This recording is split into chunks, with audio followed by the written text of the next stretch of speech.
खुदाया ये बकर ना पड़ू साइके हता खुदाया ये बकर खाके रोमा हता मेरे खुदाया आज छी बसब हता मेरे खुदाया हता सच्ची आज तो बहुत की बोली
हता खुदाया ये बकर ना पड़ू साइके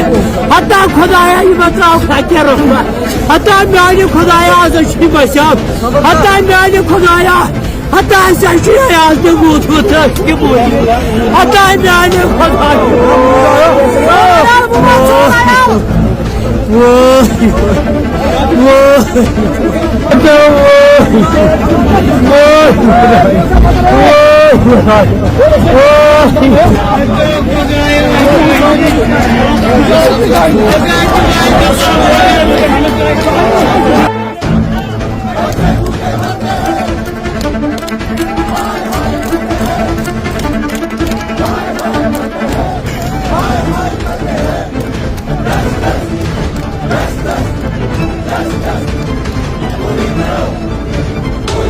कि आपको मालूम है आज हमने सीएम रेजिडेंस का घेराव का प्रोग्राम दिया था, लेकिन आज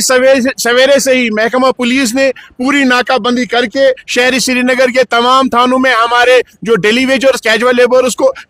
लेबर्स है उनको गाड़ियों से उतार कर थानों में बंद कर दिया गया है। ये सरकार की बौखलाहट है। इस बौखलाहट की हम पुरजोर अल्फाज में मजम्मत करते हैं और सरकार से कहना चाहते हैं, हम आपसे आसमान के तारे नहीं मांग रहे हैं, हम आपसे कुछ और नहीं मांग रहे हैं, बल्कि हमारा मुतालबा है जो आपने इलेक्शन मैनिफेस्टो के दौरान, जो आपने इलेक्शन कैंपेन्स और इलेक्शन रैलीज के दौरान डेली वेजर कैजुअल लेबर्स की रेगुलराइजेशन के हवाले से कहा है, डेली वेजर्स के मिनिमम वेज एक्ट की इंप्लीमेंटेशन के हवाले से कहा है, आज उसको पूरा करने की जरूरत है। आपने बजट सेशन में यहाँ के डेली वेजर्स कैजुअल लेबर्स के हवाले से कुछ नहीं कहा, सिर्फ एक जुमला कहा कि हम हल तलाश कर रहे हैं। 2014 में आप हल तलाश कर रहे थे, 10 साल गुजर गए, कैबिनेट सब कमेटी ने रिपोर्ट दिया, पीडीपी बीजेपी सरकार ने भी SRO 520 का बनाया, उसके बाद honourable prime minister of India ने on the floor of house ये कहा कि हम छोटे दर्जे के मुलाजमीन के साथ इंसाफ करेंगे, मिनिमम वेज एक्ट का इतलाक होगा,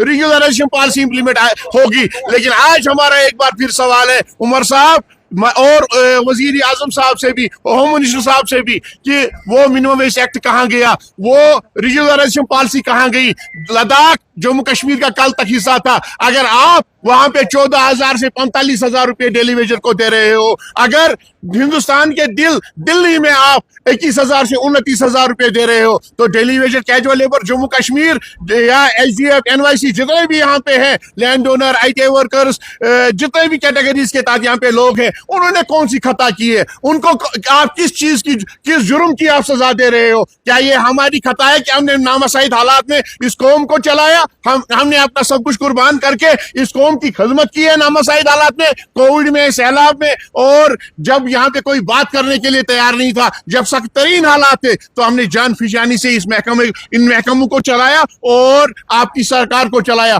प्री बजट मीटिंग में आपने नहीं बुलाया, हमें कोई गिला शिकवा नहीं था, लेकिन जब बजट तकरीर आपने की तो आपने हमारे जख्मों पर नमक पाशी की। आज हम उन तमाम MLA से, जिन्होंने मेंबर असेंबलियों से, चाहे वो हिजबी इख्तिदार के हैं, हिजबी इख्तिलाफ के हैं, उनसे आज हमारा सवाल होगा, आपकी इखलाकी और मनसबी जिम्मेदारी बनती है कि आप हाउस में उमर साहब से पूछिए कि डेली वेजर्स, कैजुअल लेबर्स किस पर जिंदगी बसर करेंगे। उमर साहब ने खुद इस चीज का एतराफ किया है कि ये लोग कसम कुर्सी की हालत में जिंदगी बसर कर रहे हैं। हमें जीने का हक दीजिएगा, हम इज्जत की जिंदगी जीना चाहते हैं, हमें कोई और चीज नहीं चाहिए, हम जीना चाहते हैं। हमारी रेगुलेशन और मिनिमम वेज एक्ट इंप्लीमेंट होना चाहिए। अगर सरकार ने ऐसा नहीं किया, जो बजट तकरीर इस वक्त वजीर आला साहब को बहैसियत फाइनेंस मिनिस्टर लास्ट पे रिप्लाई करना है, अगर उसमें हमारा कुछ नहीं होगा तो आने वाली जुमेरात को सेक्रेटरीट के सामने एहतिजाज बुलंद होगा, और कोई भी